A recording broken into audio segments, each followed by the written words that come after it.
ချင်းပြည်နယ်မီဇိုရမ်မှာပကြားအာရီသုံးဆွဲသူ customer တဦးရဲ့မျှဝေမှုပဲဖြစ်ပါတယ်ရှင်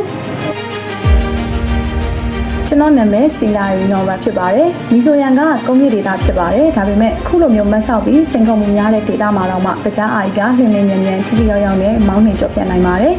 အထအကြွအယုံအဆွဲကောင်းမွန်လို့လဲပကြားအာရီကိုကျွန်တော်ရွေးချယ်ခဲ့တာပါ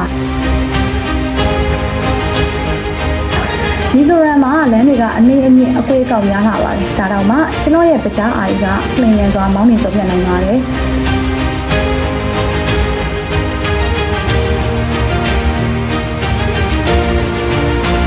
ပကြားအာရီရဲ့တောင်တက်စွမ်းရည်ကအရန်ကိုကောင်းမွန်လာပါတယ်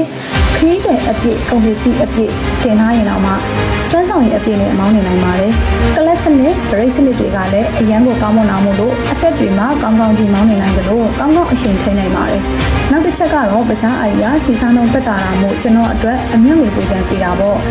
ရင်မောင်းရောခရီးသည်အတွက်ပါတက်တောင့်တက်တာရှိတယ်ဖောက်တွေကညင်ညောင်းလို့ကြောမအောင်ဘူးလမ်းတွေကမမြင်ရဘူးဆိုရင်တော့မှနိုင်ပေါင်းများစွာမောင်းနေရတဲ့အနေအထားမှာတော့တက်တာရှိစေတာကပကြားအာရီရဲ့ထူးခြားချက်ပါတက်တောင့်တက်တာရှိမှုစွမ်းဆောင်ရည်ပြေဝမှုတွေနဲ့အခြားသုံးမရင်းတွေထက်တာလုံလို့ကျွန်တော်ပကြားအာရီကိုရွေးချယ်ခဲ့တာပါ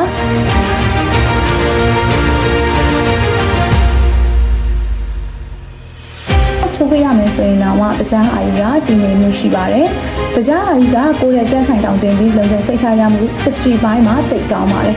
ရှင်းတော့ဘန်ကာတွေကပြပြဝဝကာကွယ်ပေးပါတယ်ကျွန်တော်တို့ဒေတာမှာလမ်းကျန်းတွေမှာတော့ပကြားအာရီကိုတင်ကျွဲစားအသုံးပြုနေကြပါပြီအခုလိုခက်ခဲတဲ့လမ်းတွေမှာတော့ပကြားအာရီရဲ့စွမ်းဆောင်ရည်ကပြေဝလျက်ပါဟုတ်တယ်စွမ်းဆောင်ရည်ပြေဝတယ်တက်တောင့်တက်တာရှိတယ်တောင်ပေါ်ဒေတာတွေမှာကျင်နေတဲ့တောင်စိတ်တပေါင်းတွေပါပဲအေးစစ်စစ်ပဲ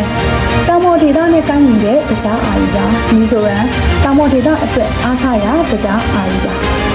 ရှမ်းပြည်နယ်တစ်ခွင်မှာနေထိုင်ကြတဲ့မိဘပြည်သူများရှင်ယခုအခါမှာပကြားအာရီကိုရှမ်းလိုင်စင်လုပ်ငန်းလိုင်စင်နဲ့ဝယ်ယူနိုင်ပြီပဲဖြစ်ပါတယ်ရှင်ဒေသတွေနဲ့ကိုက်ညီမှုရှိပြီးမိသားစုနေစဉ်ဝင်ငွေအတွက်အားထားနိုင်ပါတယ်အရေးချက်စနစ်နဲ့လည်းဝယ်ယူနိုင်ပါတယ်ရှင်ဒေသကိုယ်စားလှယ်ရှိုးရုံးများလည်းရှိပါတယ်ဒေသတွေမှာအလောက်အကိုင်ခွင်လိုင်းများစွာဖန်တီးလို့သူရင်းနှီးမြှုပ်နှံလို့သူတက်စီလိုင်းစတင်လို့တဲ့လုပ်ငန်းရှင်များစွာကိုလည်းဖိတ်ခေါ်အပ်ပါတယ်ရှင်ကျေးဇူးတင်ပါတယ်ရှင်